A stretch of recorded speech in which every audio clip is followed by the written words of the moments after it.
Hey guys, I got a new review video for you this week. Today we're going to be looking at Italeri's 1/48 scale Tornado IDS boxing. Before I get into the kit, one thing I do want to remark on is the box art. Now, I would consider this one of the great examples of beautiful simplicity. You have the main scheme for the boxing, very nicely laid out, simple, really eye-catching. No, be nice if we saw this more often, as it just very nicely captures the aircraft.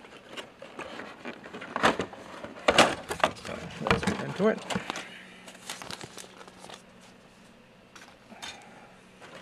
I'll talk about the decals in a minute, but right away getting into it, on this first sprue we have a couple of the weapons that come with the kit, specifically the sidewinders and some of the smaller odd and end parts, but mainly we have our two wings, which you see in two split halves.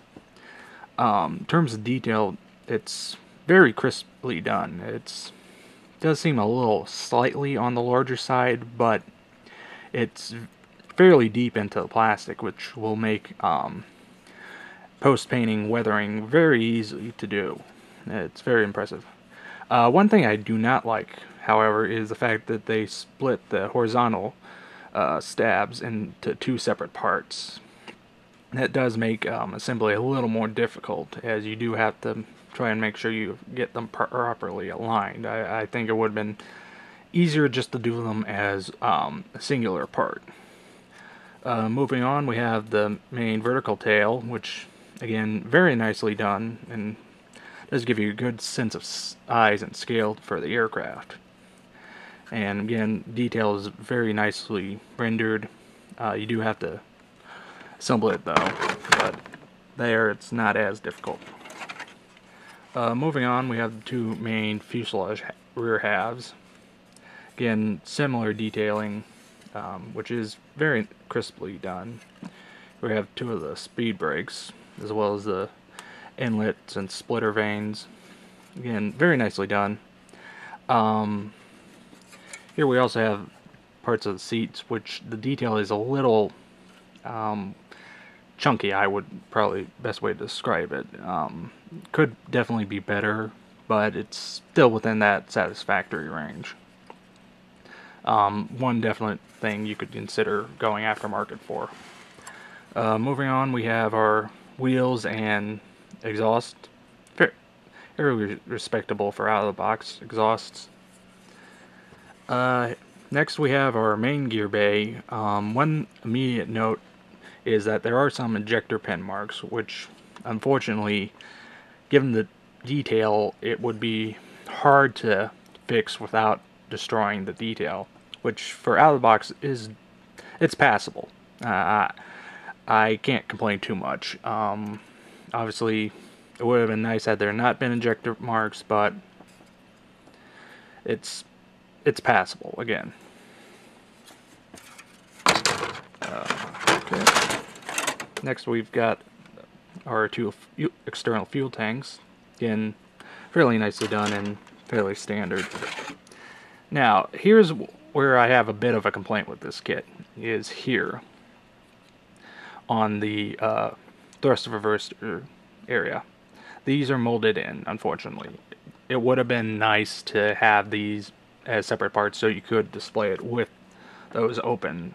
However, obviously this does reduce the complexity of the kit, and similarly reduces cost, but as I said, it would have been nice had we had the option, but otherwise they're very nicely done. Moving on, we have our two front fuselage halves. No sidewall detail though, bit of a bummer, but again, otherwise the detail is very nicely done. Now, one odd thing, and I'll discuss this a little more when I start talking about decals, is here on the instrument panels. One thing you immediately notice is that a lot of the gauges and such lack any detail. Now, when I was looking through the decal sheet, I thought there would be decals, obviously, to reproduce these, as that would make sense. However, there are none. So this is where the kit does lose some points with me, is the fact that they didn't at least leave you something you could at least show detail there. So obviously that would be another area to look for aftermarket.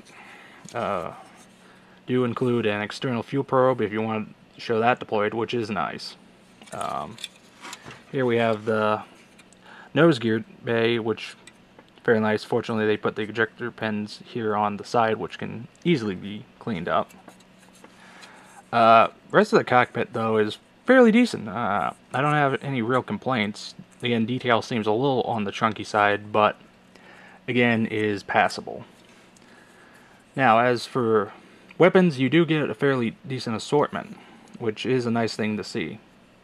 And I have no real complaints. If you want to do this kit with full armament, you can easily do it out of the box. However, at the same time, obviously, you don't get as many weapons, so you can't do every single possible combination under the sun. So moving on, we have a total of 2 decal sheets. This one containing some of the alternate markings. Fortunately, can't show too much of that just because it has some pin-uppy art, and I don't want to piss off the YouTube admins. Next, we have our main sheet for the box art aircraft. All decals are very nicely done, very crisp, very sharp. Really, really nice. And very good color saturation. I'm very happy with that. Now, moving on to the instructions.